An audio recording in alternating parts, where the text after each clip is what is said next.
Hey, I think it's a good time for a greenhouse update, see how we're doing. But before we get into that and see what production's like, it's July 3rd, 2021, and we just went through that extreme heat wave that hit the entire West. But I want to talk real briefly, not just about that extreme heat that came through, which for us, we hit triple digits for 4 days in a row, and we're still in the 90s. And even leading up to that, we were in the 90s. So quite warm for this time of year. So I'll talk about that and how it impacted the greenhouse and caused some damage in here for sure. But we've gotten really good production. But drought, okay, drought in the West, right? It's significant right now, significant. I gave a presentation on this just a week ago or so. Actually, no, exactly a week ago. And so I know it pretty well. And just a couple of highlights. One is 98% of the West, over 98% of the West, as of today, is at least abnormally dry. At least, okay, with over a quarter of that being exceptional drought, which is the highest category. Okay, it's exceptional drought, extreme drought, severe drought, etc. Idaho, where I'm at, basically all of Idaho is in severe drought. Okay, severe, and I think even pieces of it are starting to move to that next level, extreme. But over 50% of the West, over 50% is either extreme or exceptional, right? It's ridiculous. Okay, it's significant. It's impacting downstream, literally. Okay, we're talking about food production. We're talking about places in California that are ripping out almond orchards, etc. Lake Mead right now is at 37% of its capacity. It might even be less by now, since it's been several days since I looked it up, and it certainly hasn't rained in that time. Okay, so it's probably even lower by a couple percentage points. Streams in Idaho, as far as like you can look all this stuff up compared to the average.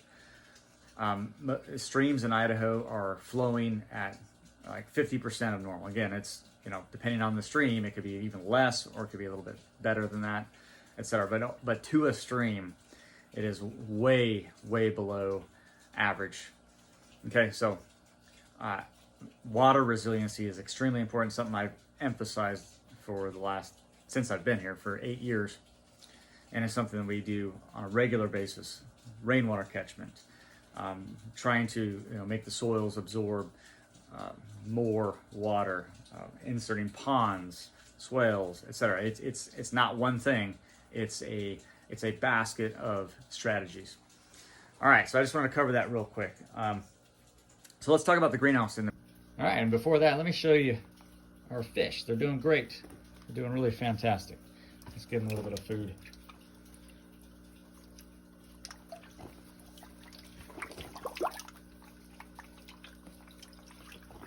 Really enjoying these, and the aquaponic system is doing really well. Some things are not doing so great, but a lot of it is doing really wonderful. Okay, as far as production, doing really well. We got our first crop of figs, believe it or not. Not very many, right? So they're still very young. And if you didn't know, fig trees produce 2 crops per year, depending on where they're growing. The first crop of the year is produced on last year's growth. Okay, and we only got, at this point, we got 3 or 4 figs. They were great. And the fact that we're growing them here in North Idaho is even better. Now, there's a bunch growing, so the second crop on this year's growth looked to be pretty good. I mean, we're gonna get, I don't know, not a lot, but I don't know, maybe 20 figs or something like that. We've even got an olive tree. Our olive tree here is producing. We're even getting some olives. We've got cucumbers that are doing great. We've got more cucumbers than we can use, so we're fermenting cucumbers, we're pickling cucumbers, doing all those things, using them in salads, often. I've talked a lot about the amount of greens that we've been harvesting out of here. Even today, even though it's getting a little bit getting quite bitter, etc., we're still pulling Swiss chard and things like that out of here. We've got. Let me show you a couple other things. All right, so you can see there's some figs growing on there. That's great. We've got ginger going here. It's doing really well. Some lemons there, and again, cucumber still doing really good. Cantaloupe. We've got not very many, but we've got some really good ones on. One of the things that took a hit with all this heat is, you can see all the jalapenos on there, but these plants are not doing well. There's cayenne. So we'll see. They might be just too hot up there. Again, we'll have to see. Just back there, you can see some eggplants coming on. They're doing really well. We've been harvesting, like I said, Swiss chard, and there's some more Swiss chard. Basil over there, starting to go to flower, so we'll collect seed on that. These grapes are doing really well.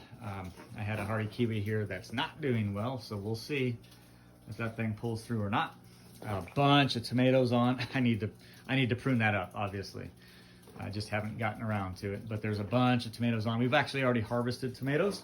We have, there's some hops. So in June here in North Idaho, we're already harvesting tomatoes. And I just wanted to show you real quick. Oh, look at the olive. All right, so there's a bunch of little olives on, but we're even getting some ripe ones this year, which is fantastic.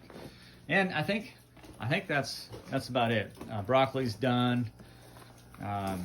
We pulled out most of that.